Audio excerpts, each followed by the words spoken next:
अस्सलामु अलैकुम। काम है मेरा तग़य्युर, नाम है मेरा शबाब, मेरा नारा इनकलाब ओ इनकलाब ओ इनकलाब। ये मैं वैसे ही पढ़ रहा हूँ आम आदमी की समझ के लिए। बहुत बर्बाद हैं लेकिन सदाए इनकलाब आए, वहीं से वो पुकार उठेगा जो ज़रा जहाँ होगा। कोई इनकलाब लाना इतना आसान काम नहीं है, लेकिन इनकलाबी काम अगर कोई करना चाहे तो रोका नहीं जा सकता। कल की नैब कवानीन में जो लीडर बचाओ, नवाज शरीफ बचाओ, जरदारी बचाओ, जो पर्सन स्पेसिफिक तरामीम, शख्सियात पर मबनी तरामीम कि जो जुर्म कर दिए हैं, जो ट्रायल हो गए हैं, सज़ाएँ हो गई हैं, वो ख़त्म हो जाएं।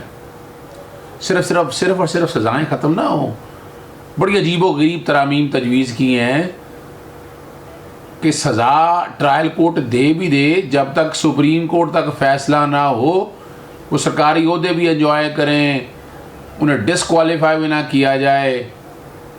यानी जब अपने पाँव जले तो बारिश याद आ गई।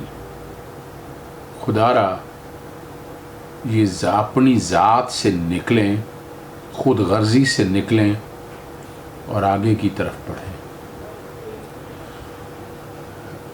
चूँकि वो बातें सारी कानूनी थी उसके अंदर, तो इसलिए बहुत से दोस्तों ने शिकायत भी की, गिला भी किया कि अंग्रेज़ी कम पढ़ा करें। वहाँ क्या करें, वो अंग्रेज़ी सेक्शन वाइज है, कानून के मुताबिक है। आज कोशिश करूँगा अंग्रेज़ी ना ही पढ़ूँ मैं, और मैं उसकी ज़रा तशरीह कर सकूँ। लेकिन उससे कबल ये बताना बड़ा ज़रूरी है आपके हुकूमत वक्त, आपको पता है कुलभूषण यादव का मामला इंटरनेशनल कोर्ट ऑफ जस्टिस का मैंने अपने वीलॉग्स में क्लियर किया है कि कितना सीरियस इशू है, और हमने रिव्यू एंड रिकन्सिडरेशन का एक रेमेडी देनी है। उसके लिए ऑर्डिनेंस तश्कील दिया गया। ऑर्डिनेंस 120 दिन से ज़्यादा चल नहीं सकता, मई, जून, जुलाई, अगस्त में ख़त्म हो जाएगा। कुलभूषण यादव रेमेडी नहीं ले रहा, भारत या इंडिया वो नहीं ले रहा रेमेडी, और अब वो रेमेडी देनी है, कानून के मुताबिक देनी है। लेकिन यहाँ बैठ के हम वो स्टेट्समैन के लिए, यार भाई पाकिस्तान की रियासत के लिए काम करना है आपने, या इमरान खान हो या कोई भी हो, जब आप रियासत में बैठे हो तो रियासत का सोचना है। और पाकिस्तान में माजरत के साथ अपोजिशन रियासत के बाजू नहीं बन रही है। सिर्फ यही इशू देख लेना, तमाम सियासी जमातों को पढ़ा किसी ने है नहीं। इंटरनेशनल कोर्ट ऑफ जस्टिस जो मजबूरी बना दी थी, मलिया लोधी का बयान पढ़ लें जो लिख के दिया, सॉरी जो तहरीर लिख के दी थी, जुरिस्डिक्शन एक्सेप्ट की थी, इस वजह से वो आपकी मजबूरी है। फिर फाइनेंशियल एक्शन टास्क फोर्स, ये भी मौजूदा गवर्नमेंट के दौर में तो नहीं, पिछली गवर्नमेंट के दौर में आप ग्रे लिस्ट में फंसा गए, अब वो ब्लैक लिस्ट में ले जाना चाहता है, इंडिया ले जाना चाहता है, पाकिस्तान के दुश्मनान इस सारे मामले को वहाँ तक ले जाना चाहते हैं। अब आपने रोकना कैसे, उसके लिए पाबंदियाँ हैं। आप फाइनेंशियल टेररिज्म देखें, मैं बताऊँ आपको, बड़ा बाहर से पाकिस्तान में पैसा आना, और यहाँ कई हालात में हमने देखा कि टेररिस्ट ऑर्गेनाइजेशन को, कलदम तंजीमों को या ऐसे लोगों को पैदा जाता रहा। अब ये सारी चीज़ें अब रिकॉर्ड के ऊपर मौजूद हैं, और उसमें आपको पता है करप्शन का पैसा भी इसी तरह ही आता है। तो फाइनेंशियल एक्शन टास्क फोर्स के हवाले से कवानीन थे। फिर mutual legal assistant criminal matters act 2020, ये बिल तजवीज़ किया था। इस पर आपस में बैठे अपोजिशन और गवर्नमेंट आपस में बैठ के, लेकिन साथ उन्होंने जोड़ लिया कि नैब लॉ में तरामीम करें। अब ज़रा सोचना चाहिए कि नैब लॉ को इन तरामीम के साथ क्यों मिलाया हुआ है आपने। नैब में अमेंडमेंट चाहते हैं, डिबेट हो, और बड़ी ओपन डिबेट होनी चाहिए उसमें। वो जो तरामीम हुकूमत वक्त ने की थी, हालांकि मैं उससे भी इख्तलाफ करता था कई मामलात में, लेकिन आम आदमी को, प्राइवेट पर्सन को और बाकी लोगों को एडवांटेज मिला था उससे। और उसमें हमारे यहाँ जो ब्यूरोक्रेसी में डर और खौफ था, देखिए सारे अफसर गंदे तो नहीं होते, सारे अफसर करप्ट तो नहीं होते, और हर ऑफिसर चाहता है कि ईमानदारी से काम करे, मगर उसके पीछे कुछ अफसर के बदनीति होती है, पैसा बनाना। और स्विट्ज़रलैंड के बैंक, दुबई की जायदादें, ये भरी पड़ी हैं सारे कामों के हवाले से। अगर हम ईमानदारी से काम करना चाहें, फाइनेंशियल एक्शन टास्क फोर्स के हवाले से 6 अगस्त की डेट दी हुई है, उससे पहले आपने कानून साजी करनी है। अब वो जैसे ही वो प्रपोज अमेंडमेंट्स जो पर्सन स्पेसिफिक और जुल्म है, करब न्याम का इदारा ख़त्म करने की बहुत बड़ी घिनौनी साजिश है, जिसमें बड़ी सियासी जमातें माजरत के साथ शख्सियात को बचाती फिर रही हैं। सरकार से दिलचस्पी नहीं है, अवाम से दिलचस्पी नहीं है। अगर अवाम से दिलचस्पी होती तो नैब के कानून को एक तरफ रखती, बाकी कातों की तरफ आती। अब वो 6 अगस्त तक हमने म्यूचुअल लीगल असिस्टेंस से ये सारा, ये हमें हमारे फ़ायदे में है ये एक्ट। बाहर से चीज़ें अगर मंगवानी हैं तो आपको तो वो देते ही नहीं, वो क्यों दे इन्फॉर्मेशन आपको। आपके यहाँ तो कैदियों के तबादले के हवाले से कई मसाइल हैं। आपको कई मुजरम यहाँ से जब भाड़ जाते हैं, मिसाल के तौर पर भी लेटेस्ट आप देख लें, कितने भगौड़े हैं, इश्तिहारी कितने हैं, एब्सकॉन्डर कितने हैं, हसन हुसैन, इसहाक डार, आबिद अली शरीफ पता नहीं है क्या नहीं है, बैठा हुआ बाहर। फिर आप आ जाएं अली इमरान, सलमान शहबाज, ये सारे आपके सामने हैं। ये रिकॉर्ड की बात है। तो खुदारा स्टेट्समैन बने। और मैं पहले ये बात करूँगा, ये जो बिल पे आए हुए हैं इनको सेनेट में आज पेश होने हैं, फौरी तौर पर इनको पास करवाया जाए। और पास कराने का तरीक़ाकार मैं ज़रा आप सबके सामने बयान करना चाहता हूँ। थोड़ी सी अंग्रेज़ी नहीं पढ़ूँगा आज लेकिन सब्जेक्ट पढ़ देता हूँ। Article 70 introduction and passing of A bill. कानून साजी के हवाले से बिल पहले असेंबली में पेश किया जाता है, सादा अक्सरियत से पास करवाना होता है, सेनेट में पेश कर दें या नेशनल असेंबली में पेश कर दें। सादा अक्सरियत से अगर एक जगह से पास होगा तो अगर सेनेट से पास होगा तो नेशनल असेंबली में आएगा, अगर नेशनल असेंबली से पास होगा तो सेनेट में आएगा। अब मौजूदा हुकूमत की सेनेट में मेजॉरिटी नहीं है। चेयरमैन सेनेट के इलेक्शन में आपने देखा, वो तरीका का ठीक है, इसी तरह ही ठीक है। यानी ये अब सेनेट में गए हैं, सेनेट अगर अक्सरियत से पास नहीं करती है तो बदनीति तो वाज़ेह हो जाएगी ना।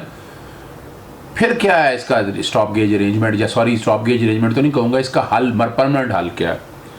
तो 72 आर्टिकल में दिया हुआ है procedure eight joint sitting. Joint sitting बुलाई जाती है दोनों हाउस की, और जॉइंट उसमें बिल जो भी हैं वो मेजॉरिटी से, यानी दोनों की बैठते हैं और मेजॉरिटी से जो फैसला होता है। तो हुकूमत वक्त की नेशनल असेंबली में मेजॉरिटी है, जब जॉइंट सिटिंग होगी तो वहाँ भी मेजॉरिटी इनकी हो जाएगी। और ये एक अच्छा अमल है और उम्मीद रखनी चाहिए हमें, जैसे चेयरमैन सेनेट के इलेक्शन में हुआ, ये मुल्की मफाद में है। हर MNA को, सेनेट के मेंबर को मुल्क के लिए सोचना, एज ए सियासी लीडर नहीं सोचना, सियासी पॉलिटिकल एनिमल नहीं सोचना, आपको स्टेट्स के लिए सोचना है। और अब मैं उम्मीद करता हूँ कि ज़्यादा से ज़्यादा अक्सरियत लोग इसको पार्टी से हट कर भी अगर वोट देना पड़े वो देगी। यहाँ ये मनी बिल का इशू नहीं है जहाँ डिफेक्शन क्लॉज के हवाले से बातें आएंगी आर्टिकल 63A के कॉन्टेक्स्ट में। यहाँ से जब जॉइंट से अगर सेनेट से पास हो गया फिर तो सदर के पास जाएगा, आर्टिकल 70 है प्रेजेंट एसेंट टू बिल, सदर ने उस पर एसेंट देनी है, फिर वो बाकायदा प्रोमलगेट होगा और नोटिफाई हो जाएगा, ऑफिशियल गैजेट में छप जाएगा। अगर उस तरह नहीं जाता है, मिसाल के तौर पर जैसे मैंने आपको बताया है, तो जॉइंट सिटिंग में बैठकर, नहीं तो फिर वही फार्मूला लगना चाहिए जो चेयरमैन सेनेट वाला है, ताकि इन बिलों को पास कराया जाए, इन कानून साजी बन जाए और पाकिस्तान बड़े नुकसान से बच जाए। वरना पाकिस्तान के लिए, रियासत पाकिस्तान के लिए बड़े मसाइल हैं।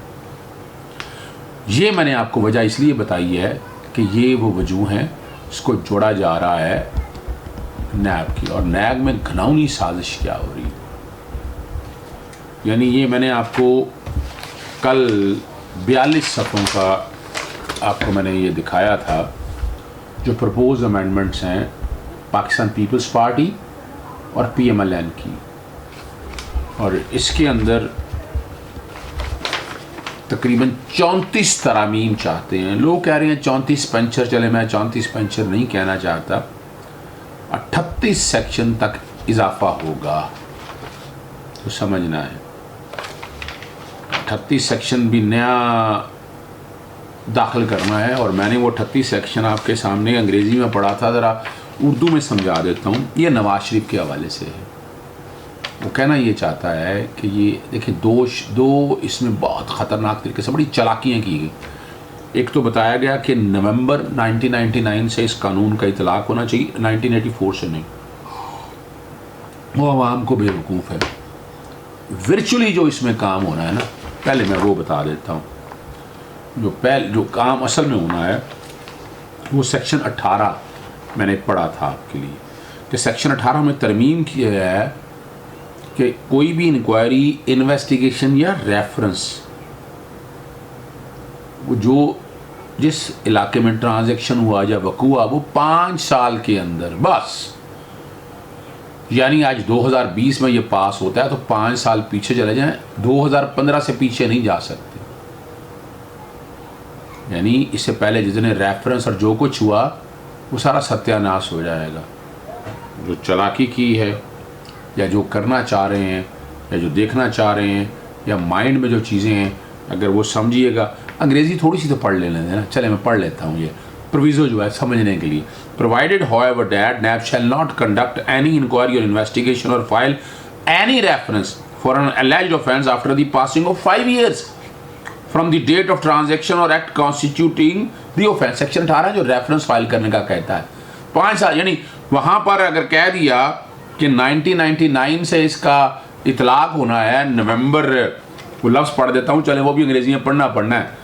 सब सेक्शन 1 के अंदर जो तरमीम की बात की गई है, it shall come into at force and shall be deemed to have come into force from the 16 day of November 1999। लेकिन यहाँ क्या कर दिया, 5 साल। क्या बात है, क्या चालाकी की है, क्या यानी ये जुल्म नहीं है। और जब इसके साथ आप मिलाकर पढ़ेंगे सेक्शन 38 में जो तरमीम है, वहाँ लफ्ज़ इस्तेमाल बड़ा चालाकी और महारत से किया है कि वो प्रोसीड जजमेंट और सेंटेंस जो फाइनल हो जाएंगे। अब फाइनल से क्या मुराद होता है? फाइनल से मुराद है कि कोई अपील पेंडिंग नहीं होगी हाई कोर्ट में या सुप्रीम कोर्ट में जब ये कानून पास होगा। यानी जो सज़ाएं हो गई हैं उन पे तो इतलाक़ नहीं होगा, हो भी नहीं सकता। वो पास्ट एंड क्लोज ट्रांजैक्शन का प्रिंसिपल है माजी बाई के हवाले से। लेकिन ये ज़रा समझना है इसका मकसद क्या है कि इसे तरमीम करके जो ये तरामीम आएंगी, फिर वो सवाल आएगा आर्टिकल 25 का, डिस्क्रिमिनेशन का। जब आपने 5 साल तक क्या कह दिया, फिर आपने प्राइवेट पर्सन के अगेंस्ट नहीं आनी। फिर वो आपके सामने मैंने पढ़ा था बेनामीदार का, डिपेंडेंट का, स्पाउस का पढ़ा था। 18 साल से कम नहीं, टैक्स गुजार होगा तो वो नहीं कहलाएगा। और इसके पीछे साजिश और चालाकी क्या है कि उस स्पाउस के कॉन्टैक्ट से मरियम नवाज़ को बचाना है। पर्सन स्पेसिफिक मैं आपको साथ साथ बता रहा हूँ, मैं आपको आसानी से समझाने के लिए कि जहाँ स्पाउस की डेफिनेशन के अंदर वहाँ ये कोशिश की गई। सेक्शन 38 में मैंने आपको बता दिया कि ये नवाज शरीफ साहब को फ़ायदा देने के लिए। अब आप पूछ रहे होंगे कि आसिफ जरदारी साहब को कहाँ एडवांटेज देना है। अच्छा, आसिफ जरदारी साहब को भी वही जो 5 साल वाली बात आएगी, उसमें कई चीज़ें ऐसी हैं जो 5 साल से कबल की हैं। मैं जो बात कहना चाह रहा हूँ, और किस तरह एडवांटेज देने की कोशिश की जाएगी वो ज़रा समझने की बात है। सेक्शन 16 के अंदर है वो टेरिटोरियल जुरिस्डिक्शन। आपको याद होगा फेक अकाउंट केस में 2015 में ये मामला था। 2015 के अंदर ये मामला जब उठाया गया, FIR दर्ज हुई, चौधरी निसार अली खान साहब ने वो दबा दी फाइल नवाज शरीफ वगैरह के कहने के ऊपर। और वो मामला सुप्रीम कोर्ट ने जब उसका मामले को टेकअप किया, फिर सुप्रीम कोर्ट के सामने चीज़ें नहीं आती थी, कॉपरेशन नहीं था। जब GIT बनी, GIT को कॉपरेशन नहीं थी, फिर यह मामला इस्लामाबाद ट्रांसफ़र किया गया। इस्लामाबाद ट्रांसफ़र करने की वजह यही थी कि कोई भी डिपार्टमेंट कॉपरेट नहीं करता था। ये सुप्रीम कोर्ट के हुक्म पे किया। उस सुप्रीम कोर्ट के हुक्म को ख़त्म करने के लिए ये सेक्शन 16 में अमेंडमेंट है टेरिटोरियल जुरिस्डिक्शन के हवाले से। जहाँ वक़ूआ हो वहीं पर होनी है। जब वफाकी कानून हो तो उसकी इंक्वायरी इन्वेस्टिगेशन किसी जगह भी हो सकती है।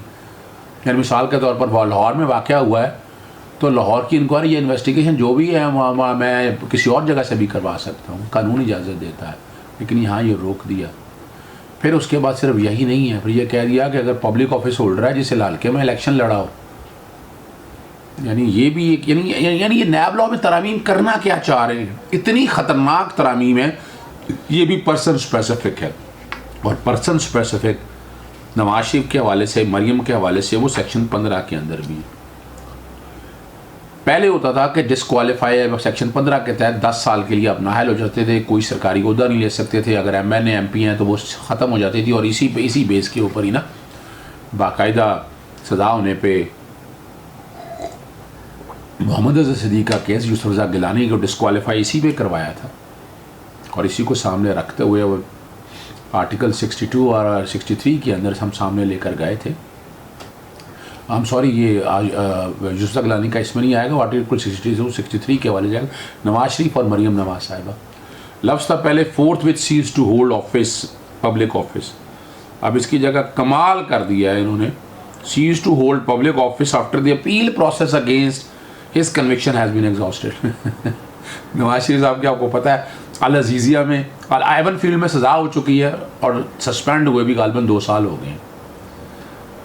एवन वी फील्ड के केस में मेडिकल बुनियादों पर बेवकूफ़ तो नहीं मैं कहता, 8 हफ्तों के लिए मिली थी, कौम को बेवकूफ़ बनाना कह सकते हैं आप, कि 8 हफ्तों के लिए ज़मानत मिली, और वो अक्टूबर में मिली थी, दिसंबर में ख़त्म या जनवरी में ख़त्म हो जानी थी, और अभी तक वो मामला वहीं बैठा है। तो ये चालाकी से ये कह दिया कि ये जब तक, एक तो 10 साल से 5 साल करने की बात की, ये तो बड़ी ज़्यादती है। यानी 5 साल बाद एक गवर्नमेंट का, अगली गवर्नमेंट में फिर आ जाए लूट मार के लिए, ये तो तरीक़ाकार ना ही आइन की मंशा है, ना ये कानून की मंशा है। तो ये बड़ा वाज़ेह तौर पर क्लैरिटी के साथ था कि इसका इतलाक़ तब होगा जब सुप्रीम कोर्ट तक कौन जीता है तेरी जुल्फ़ के साए में, ये कितनी ज़्यादती है। ये भी पर्सन स्पेसिफिक है, ये भी पर्सन स्पेसिफिक से शख्सी बुनियाद के ऊपर। मरियम नवाज साहिबा को और नवाज शरीफ साहब को बड़ी बढ़के मारते थे आके, शाहिद खाकान अब्बासी, ख्वाजा आसिफ, आसन इकबाल, ये चेहरे नंगे हो गए हैं सबके, नज़र आ गया है कि आपको कौम से प्यार है। ये कौन कहता है कौम से प्यार है? यहीं आ जाए। एक और बड़ा जुल्म किया इन्होंने, बड़ा जुल्म किया है इन्होंने, वो बहुत ज़्यादती की है उन्होंने, मैं समझता हूँ। यानी ये किसी फौजदारी कानून में ऐसा नहीं होता कि एक अफसर एविडेंस लेनी है तो चाहे जो मर्ज़ी करे, फौजदारी कानून किसी में नहीं है। पुलिस पे आज तक नहीं ख्याल आया इनको, इन्हें नैब पे ख्याल आ गया। नैब ने तो क्या टॉर्चर सेल बनाए हुए हैं कोई यहाँ पर बैठकर, बता दें यहाँ पर क्या बनाए हुए नैब ने आज तक। मैं जितने लोगों से मिला हूँ मैंने तशद्दुद का एलिमेंट नहीं देखा। अभी अंग्रेजी में पढ़ना ज़रूरी है, मैं पढ़ नहीं सका था।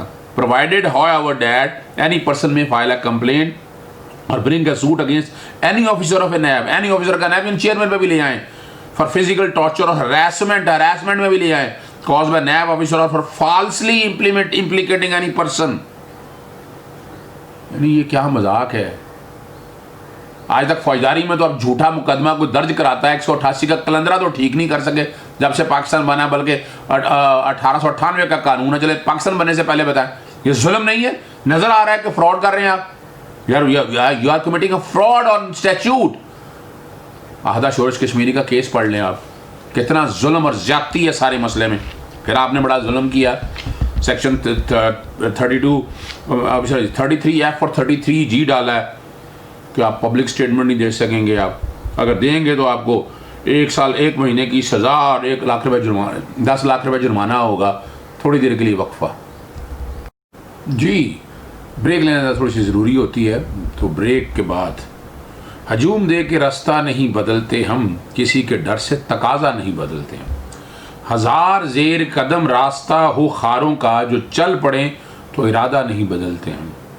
इसलिए तो नहीं मोतबर ज़माने में कि रंग सूरत दुनिया नहीं बदलते हम। हवा को दे के जालिब मिसाल हम असरा, बजा ये ज़ौम हमारा नहीं बदलते हम। मैं बात कर रहा था नैब के जो तरामीम, पर्सन स्पेसिफिक जुल्म है, वो जो लफ्ज़ गॉड फादर या सिजरियन माफिया, उसका सबूत देखना। ये तरामीम जो प्रपोज किए हैं, ये सबूत है उस बात का। अंग्रेज़ी में पढ़ना ज़रा ज़रूरी है। Section 33F NAB in any capacity shall make any statement in public or to the media or leak any information regarding person involved in any inquiry or investigation conducted by NAB until a reference has been filed against such person. भाई इसमें हर्ज क्या है? उसके जो लोग हैं उनके बारे में कौन सा, यानी आप जुबानबंदी चाह रहे हैं, आप चाह रहे हैं आर्टिकल 19 खत्म हो जाए, यानी किसने कहा है? आप ये लिख के आप जुबानबंदी चाह रहे हैं ना, कि बैठ के जो चीज़ें हकायक है कौम के सामने आनी चाहिए। इसमें प्रॉब्लम क्या है आपको? यहाँ झूठ पे सोशल मीडिया आप चला रहे हैं, झूठ पे बैठे आप बातें कर रहे हैं और सपोर्ट कर रहे हैं उन सब लोगों को। नाम नहीं लेना चाहता, कई ऐसे सहाफ़ी हैं जिनके बैठ के जो PTM में लोग बैठे हुए हैं, कहाँ गए ये? वो आज ये लिखते हुए रज़ा रबानी साहब आपको नहीं पता, फरुतुल्लाह बाबर साहब आपको नहीं पता, शीरी रहमान साहब आपको नहीं पता ये क्या लिखा है, ये क्या कहना चाह रहे हैं आप? ये जुबानबंदी नहीं है? आप यहाँ बैठे कमाल बात कर रहे हैं आप, ये दोहरा में आ रहा है ये सारा, ये सामने रखते हुए। और कमाल की बात है, whoever contravenes the provision of section 33 F shall be punished with imprisonment for a term which may extend to 1 year but shall not be less than 1 month in any case and will, यानी कमाल हो गया इतना बड़ा ये है, इसको कहते हैं ड्रैकोनियन लॉ, इसको कहते हैं ड्रैकोनियन लॉ। खुदारा ऐसे कानून तो डिक्टेटर के दौर में नहीं आए जो आप बैठ के तजावीज़ बनाते फिर आप जमहूरियत की बात करते हैं, ये जमहूरियत है आपकी? खुदारा जुल्म की हद होती है, कमाल हो गया आप लोगों की तरफ से। मैंने आपके सामने देखे, मैंने अभी आपके सामने जो चंद तरामीम पढ़ी हैं, सेक्शन 18 के अंदर जो एक और बात जो आपको समझनी है वो बड़ी ज़रूरी है कि इस कानून में इतना रिस्ट्रिक्ट कर दिया है इसको कि आम चेयरमैन को बिल्कुल आप इख्तियारात ही ले लें, उसको क्या जुल्म किया है उसने भाई, ठीक है ना जी।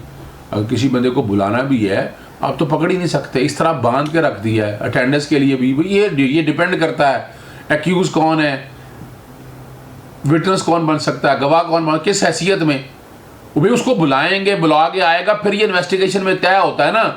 आप तो ऐसा करने लगे हैं कि यानी ये तो हाथ बांध के रख दें, कुछ हो ही ना सके। आप ये कानून किसी तरफ नहीं है, तो ये अगर पास भी हो जाए तो आला अदालतों में ये चैलेंज होने चाहिए। ये यानी ये ई जो 18 में तरमीम करने की साजिश या कोशिश है, क्या मकसद है आपका?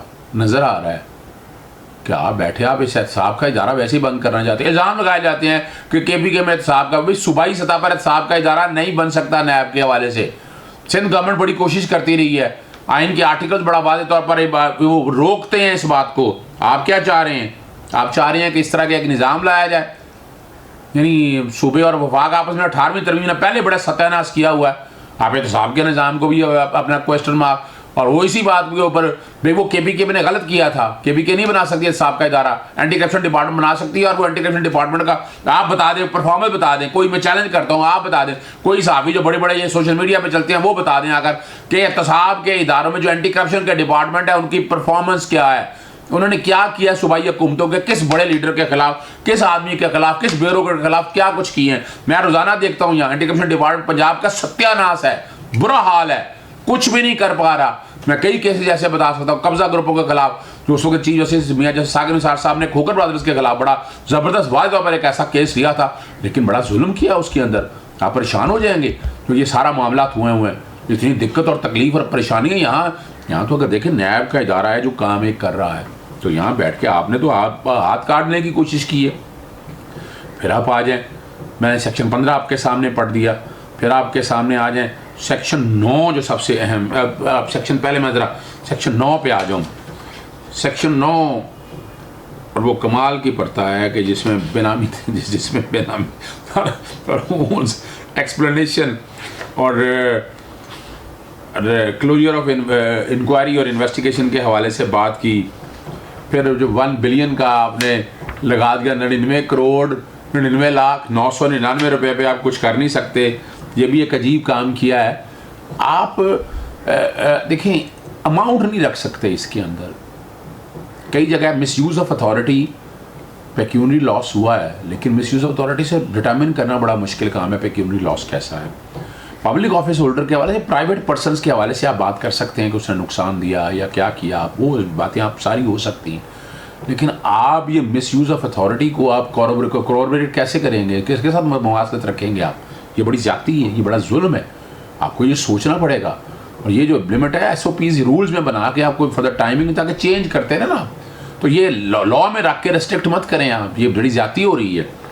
फिर आपने एक और अनोखा काम किया, चेयरमैन नैब तो पहले ठीक है, लीडर ऑफ द हाउस और अपोजिशन की मशावरत के साथ तय होगा, और वो आपको पता है पूरा जावेद इकबाल साहब के बारे में भी उन्हें अंदाज़ा नहीं था कि ये खड़े हो जाएंगे, ये मुकाबला करेंगे। ये वीडियो जो बनी हुई थी ना उनके खिलाफ, ये तो पहले की थी और इनके कब्जे में थी।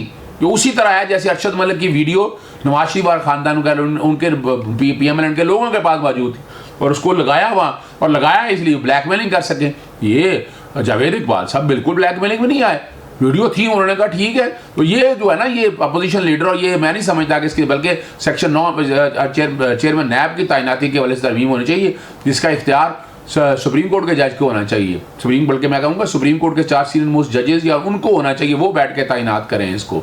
ये जो आप लीडर ऑफ द हाउस और अपोजिशन, ये क्या काम, जिनका एहतसाब करना है उन्हीं के हवाले से आप तैनाती करेंगे। और आप प्रोसिक्यूटर जनरल में भी उसको भी सियासी बनाना चाहते हैं, यानी अपनी मर्जी का प्रोसिक्यूटर लगा दो, गवर्नमेंट चली भी जाए, उसको निकालना हो तो उसका इम्पीचमेंट का तरीकाकार वही दिया है जो जुडिशल, जो सुप्रीम जुडिशल काउंसिल में वो सेक्शन इसमें सेक्शन 8 में जो तरमीम करती है H में, the prosecutor accountable shall not be removed from office except by the president on the ground of removal of a जज of a Supreme Court of Pakistan.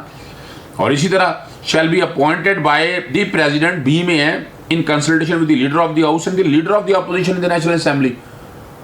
यानी ये क्या आप बनाना चाहते हैं नैब के इदारे को? क्या कभी फौजदारी कानून के अंदर आपने सोचा कि फौजदारी कानून जिसमें रोज़ाना, जिसमें 8 से 10% कन्विक्शन रेट है रोज़ाना आम आदमी के साथ, कभी इस तवज्जो के साथ, कभी इस प्यार के साथ, और किसी सियासी जमात ने सोचा कि इस तरह की सीरियस तरमीम उस कानून में की जाए, FIA में की जाए? कोई सोचा कभी आज तक?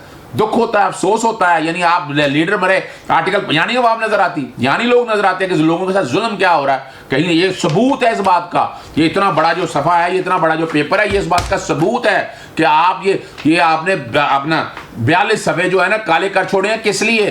सिर्फ उन चंद लीडरों को बचाने के लिए। आप बंदों के हवाले से बताएं ना, मेरा चैलेंज है आपके हवाले से, बताएं ना जरा वहाँ क्या किया आपने? कुछ नहीं किया आपने। आज तक आम बंदे को आपने पुलिस के निज़ाम से बचाने के लिए कुछ नहीं किया। वो इस नैब के अंदर तो फिर 70% कन्विक्शन रेट है।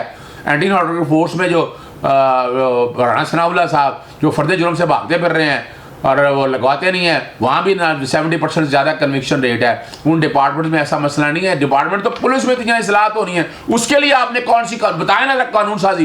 पिछले जितने अदवार हैं आपने उसमें क्या लिया? अभी कौन सी कानून साजी आप लेके आए हैं? या बड़ा जुल्म कर रहे हैं कौम के साथ, ज्यादती आप लोगों की तरफ से।